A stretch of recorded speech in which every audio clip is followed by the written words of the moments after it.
2 രാജാക്കന്മാർ അധ്യായം 15. ഇസ്രായേൽ രാജാവായ യൊരോബെയാമിന്റെ 27-ാം ആണ്ടിൽ യഹൂദ രാജാവായ അമസ്യാവിന്റെ മകൻ അസര്യാവ് രാജാവായി. അവൻ വാഴ്ച തുടങ്ങിയപ്പോൾ അവന് 16 വയസ്സായിരുന്നു.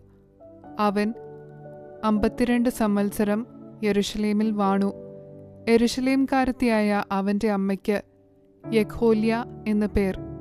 അവൻ തന്റെ അപ്പനായ അമസ്യാവ് ചെയ്തതുപോലെയൊക്കെയും യഹോവയ്ക്ക് പ്രസാദമായുള്ളത് ചെയ്തു. എങ്കിലും പൂജാഗിരികൾക്ക് നീക്കം വന്നില്ല.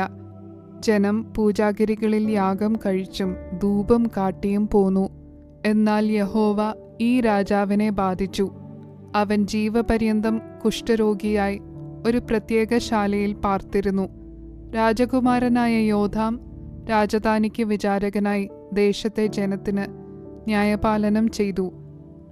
അസര്യാവിന്റെ മറ്റുള്ള വൃത്താന്തങ്ങളും അവൻ ചെയ്തതൊക്കെയും യഹൂദ രാജാക്കന്മാരുടെ വൃത്താന്ത പുസ്തകത്തിൽ എഴുതിയിരിക്കുന്നുവല്ലോ.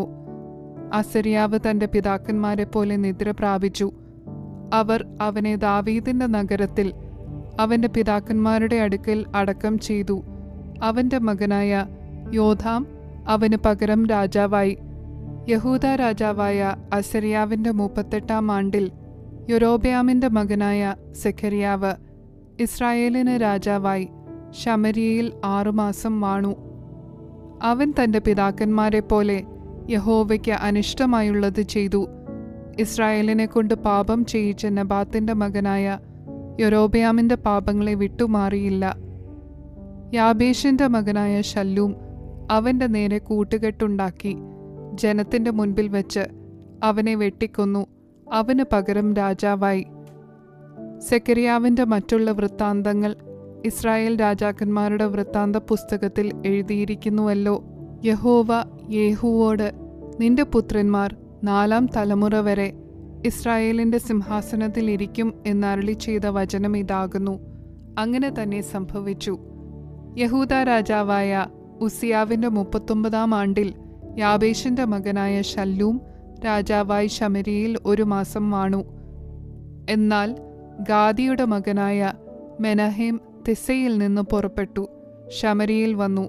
യാബേഷിന്റെ മകനായ ശല്ലൂമിനെ ശമര്യയിൽ വെച്ച് വെട്ടിക്കൊന്നു. അവന് പകരം രാജാവായി. ശല്ലൂമിന്റെ മറ്റുള്ള വൃത്താന്തങ്ങളും അവനുണ്ടാക്കിയ കൂട്ടുകെട്ടും ഇസ്രായേൽ രാജാക്കന്മാരുടെ വൃത്താന്ത പുസ്തകത്തിൽ എഴുതിയിരിക്കുന്നുവല്ലോ. മെനഹേം തിപ്സഹും അതിലുള്ള സകലവും തിർസ തൊട്ട് അതിന് ചേർന്ന പ്രദേശങ്ങളും ശൂന്യമാക്കി. അവർ പട്ടണവാതിൽ തുറന്നു കൊടുക്കായികയാൽ അവൻ അതിനെ ശൂന്യമാക്കുകയും അതിലെ ഗർഭിണികളെയൊക്കെയും പിളർന്നു കളയുകയും ചെയ്തു. യഹൂദ രാജാവായ അസര്യാവിന്റെ 39-ാം ആണ്ടിൽ ഗാദിയുടെ മകൻ മെനഹേം ഇസ്രായേലിന് രാജാവായി ശമര്യയിൽ 10 സംവത്സരം വാണു. അവൻ യഹോവയ്ക്ക് അനിഷ്ടമായുള്ളത് ചെയ്തു. ഇസ്രായേലിനെ കൊണ്ട് പാപം ചെയ്യിച്ച നെബാത്തിന്റെ മകനായ യൊരോബെയാമിന്റെ പാപങ്ങളെ ജീവപര്യന്തം വിട്ടുമാറിയതുമില്ല. അശൂർ രാജാവായ പൂൽ ദേശത്തെ ആക്രമിച്ചു. പൂൽ തന്നെ സഹായിക്കേണ്ടതിനും രാജത്വം തനിക്ക് ഉറക്കേണ്ടതിനുമായി മെനഹേം അവന് 1000 താലന്ത് വെള്ളി കൊടുത്തു. അശൂർ രാജാവിന് കൊടുപ്പാൻ മെനഹേം ഈ ദ്രവ്യം ഇസ്രായേലിലെ ധനവാന്മാരോടൊക്കെയും 50 ശേക്കെൽ വെള്ളി വീതം പിരിപ്പിച്ചു. അങ്ങനെ അശൂർ രാജാവ് ദേശത്ത് താമസിക്കാതെ മടങ്ങിപ്പോയി. മെനഹേമിന്റെ മറ്റുള്ള വൃത്താന്തങ്ങളും അവൻ ചെയ്തതൊക്കെയും ഇസ്രായേൽ രാജാക്കന്മാരുടെ വൃത്താന്ത പുസ്തകത്തിൽ എഴുതിയിരിക്കുന്നുവല്ലോ. മെനഹേം തന്റെ പിതാക്കന്മാരെ പോലെ നിദ്ര പ്രാപിച്ചു. അവന്റെ മകനായ പെക്കഹ്യാവ് അവന് പകരം രാജാവായി.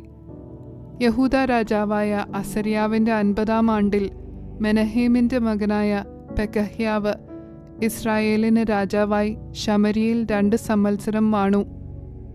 അവൻ യഹോവയ്ക്ക് അനിഷ്ടമായുള്ളത് ചെയ്തു. ഇസ്രായേലിനെ കൊണ്ട് പാപം ചെയ്യിച്ച നെബാത്തിന്റെ മകനായ യൊരോബെയാമിന്റെ പാപങ്ങളെ വിട്ടുമാറിയതുമില്ല. എന്നാൽ അവന്റെ അകമ്പടി നായകനായി രെമല്യാവിന്റെ മകനായ പേക്കഹ് അവന്റെ നേരെ കൂട്ടുകെട്ടുണ്ടാക്കി. ഗിലെയാദ്യരിൽ 50 പേരെ തുണക്കൂട്ടി ശമര്യ രാജധാനിയുടെ കോട്ടയിൽ വെച്ച് അവനെ അർഗോബിനോടും അരിയയോടും കൂടെ വെട്ടിക്കൊന്നു. അവന് പകരം രാജാവായി. പെക്കഹ്യാവിന്റെ മറ്റുള്ള വൃത്താന്തങ്ങളും അവൻ ചെയ്തതൊക്കെയും ഇസ്രായേൽ രാജാക്കന്മാരുടെ വൃത്താന്ത പുസ്തകത്തിൽ എഴുതിയിരിക്കുന്നുവല്ലോ. യഹൂദ രാജാവായ അസര്യാവിന്റെ 52-ാം ആണ്ടിൽ രെമല്യാവിന്റെ മകനായ പേക്കഹ് ഇസ്രായേലിന് രാജാവായി ശമര്യയിൽ 20 സംവത്സരം വാണു. അവൻ യഹോവയ്ക്ക് അനിഷ്ടമായുള്ളത് ചെയ്തു. ഇസ്രായേലിനെ കൊണ്ട് പാപം ചെയ്യിച്ച നെബാത്തിന്റെ മകനായ യൊരോബെയാമിന്റെ പാപങ്ങളെ വിട്ടുമാറിയതുമില്ല. ഇസ്രായേൽ രാജാവായ പേക്കഹിന്റെ കാലത്ത് അശൂർ രാജാവായ തിഗ്ലത്ത് പിലേസർ വന്നു. ഇയോനും ആബേൽ ബേത്ത് മയഖയും യാനോവഹും കേദശും ഹാസോറും ഗിലെയാദും ഗലീലയും നഫ്താലി ദേശം മുഴുവനും പിടിച്ചു. നിവാസികളെ ബദ്ധരാക്കി അശൂരിലേക്ക് കൊണ്ടുപോയി. എന്നാൽ ഏലാവിന്റെ മകനായ ഹോശയ രെമല്യാവിന്റെ മകനായ പേക്കഹിന്റെ നേരെ കൂട്ടുകെട്ടുണ്ടാക്കി അവനെ ഉസിയാവിന്റെ മകനായ യോഥാമിന്റെ 20-ാം ആണ്ടിൽ വെട്ടിക്കൊന്നു. അവന് പകരം രാജാവായി. പേക്കഹിന്റെ മറ്റുള്ള വൃത്താന്തങ്ങളും അവൻ ചെയ്തതൊക്കെയും ഇസ്രായേൽ രാജാക്കന്മാരുടെ വൃത്താന്ത പുസ്തകത്തിൽ എഴുതിയിരിക്കുന്നുവല്ലോ. ഇസ്രായേൽ രാജാവായ രെമല്യാവിന്റെ മകനായ പേക്കഹിന്റെ 2-ാം ആണ്ടിൽ യഹൂദ രാജാവായ ഉസിയാവിന്റെ മകൻ യോഥാം രാജാവായി. അവൻ വാഴ്ച തുടങ്ങിയപ്പോൾ അവന് 25 വയസ്സായിരുന്നു.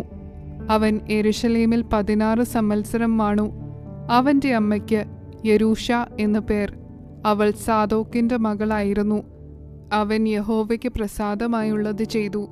തന്റെ അപ്പനായ ഉസിയാവ് ചെയ്തതുപോലെയൊക്കെയും ചെയ്തു. എങ്കിലും പൂജാഗിരികൾക്ക് നീക്കം വന്നില്ല. ജനം പൂജാഗിരികളിൽ യാഗം കഴിച്ചും ധൂപം കാട്ടിയും പോന്നു. അവൻ യഹോവയുടെ ആലയത്തിന്റെ മേലത്തെ വാതിൽ പണിതു. യോഥാമിന്റെ മറ്റുള്ള വൃത്താന്തങ്ങളും അവൻ ചെയ്തതൊക്കെയും യഹൂദ രാജാക്കന്മാരുടെ വൃത്താന്ത പുസ്തകത്തിൽ എഴുതിയിരിക്കുന്നുവല്ലോ. ആ കാലത്ത് യഹോവ അരാം രാജാവായ രസീനെയും രെമല്യാവിന്റെ മകനായ പേക്കഹിനെയും യഹൂദയ്ക്ക് നേരെ അയച്ചു തുടങ്ങി. യോഥാം തന്റെ പിതാക്കന്മാരെ പോലെ നിദ്ര പ്രാപിച്ചു. അവന്റെ പിതാവായ ദാവീദിന്റെ നഗരത്തിൽ അവന്റെ പിതാക്കന്മാരുടെ അടുക്കൽ അവനെ അടക്കം ചെയ്തു. അവന്റെ മകനായ ആഹാസ് അവന് പകരം രാജാവായി. 2 രാജാക്കന്മാർ അദ്ധ്യായം 16. രെമല്യാവിന്റെ മകനായ പേക്കഹിന്റെ 17-ാം ആണ്ടിൽ യഹൂദ രാജാവായ യോഥാമിന്റെ മകൻ ആഹാസ് രാജാവായി. ആഹാസ് വാഴ്ച തുടങ്ങിയപ്പോൾ അവന് 20 വയസ്സായിരുന്നു. അവൻ യെരൂശലേമിൽ 16 സംവത്സരം വാണു. തന്റെ പിതാവായ ദാവീദ് ചെയ്തതുപോലെ തന്റെ ദൈവമായ യഹോവയ്ക്ക് പ്രസാദമായുള്ളത് ചെയ്തില്ല. അവൻ ഇസ്രായേൽ രാജാക്കന്മാരുടെ വഴിയിൽ നടന്നു. യഹോവ ഇസ്രായേൽ മക്കളുടെ മുൻപിൽ നിന്ന് നീക്കിക്കളഞ്ഞ ജാതികളുടെ മ്ലേച്ഛതകൾക്കൊത്തവണ്ണം തന്റെ മകനെ അഗ്നിപ്രവേശവും ചെയ്യിച്ചു. അവൻ പൂജാഗിരികളിലും കുന്നുകളിലും പച്ചവൃക്ഷത്തിൻ കീഴിലൊക്കെയും ബലി കഴിച്ചും ധൂപം കാട്ടിയും പോന്നു. അക്കാലത്ത് അരാം രാജാവായ രസീനും ഇസ്രായേൽ രാജാവായ രെമല്യാവിന്റെ മകൻ പേക്കഹും യെരൂശലേമിന് നേരെ യുദ്ധത്തിന് പുറപ്പെട്ടു വന്നു ആഹാസിനെ നിരോധിച്ചു.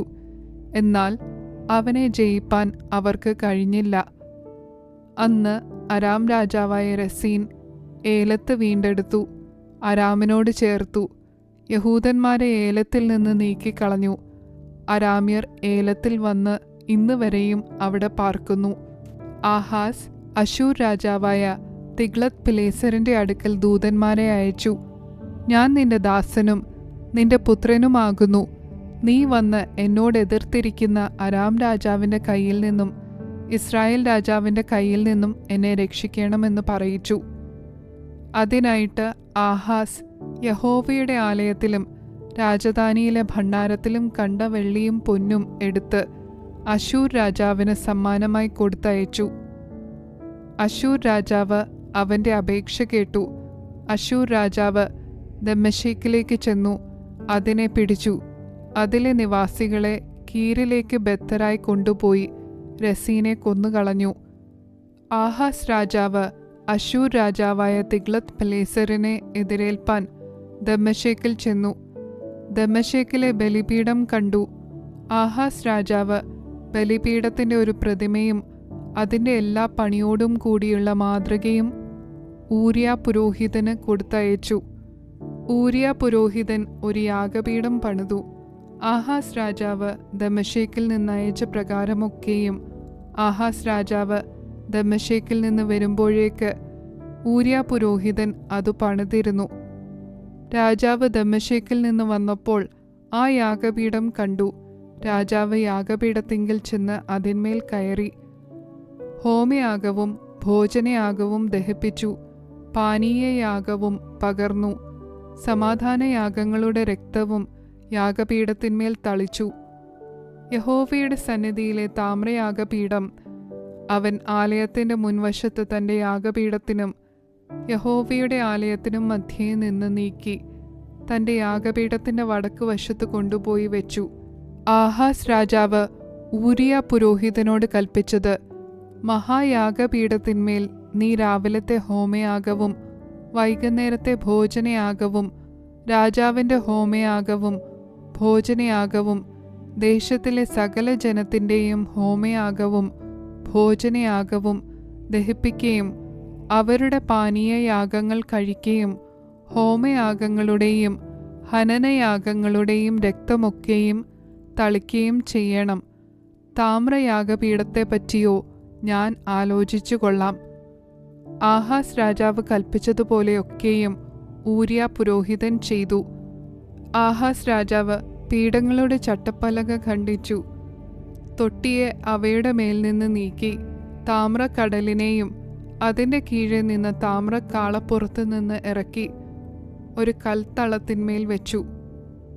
ആലയത്തിങ്കിൽ ഉണ്ടാക്കിയിരുന്ന ശബത്ത് താഴ്വാരവും രാജാവിന് പ്രവേശിപ്പാനുള്ള പുറത്തെ നടയും അശൂർ രാജാവിനെ വിചാരിച്ച് യഹോവയുടെ ആലയത്തിങ്കിൽ നിന്ന് മാറ്റിക്കളഞ്ഞു. ആഹാസ് ചെയ്ത മറ്റുള്ള വൃത്താന്തങ്ങൾ യഹൂദ രാജാക്കന്മാരുടെ വൃത്താന്ത പുസ്തകത്തിൽ എഴുതിയിരിക്കുന്നുവല്ലോ. ആഹാസ് തന്റെ പിതാക്കന്മാരെ പോലെ നിദ്ര പ്രാപിച്ചു. ദാവീദിന്റെ നഗരത്തിൽ അവന്റെ പിതാക്കന്മാരുടെ അടുക്കൽ അവനെ അടക്കം ചെയ്തു. അവന്റെ മകൻ ഹിസ്കിയാവ് അവന് പകരം രാജാവായി.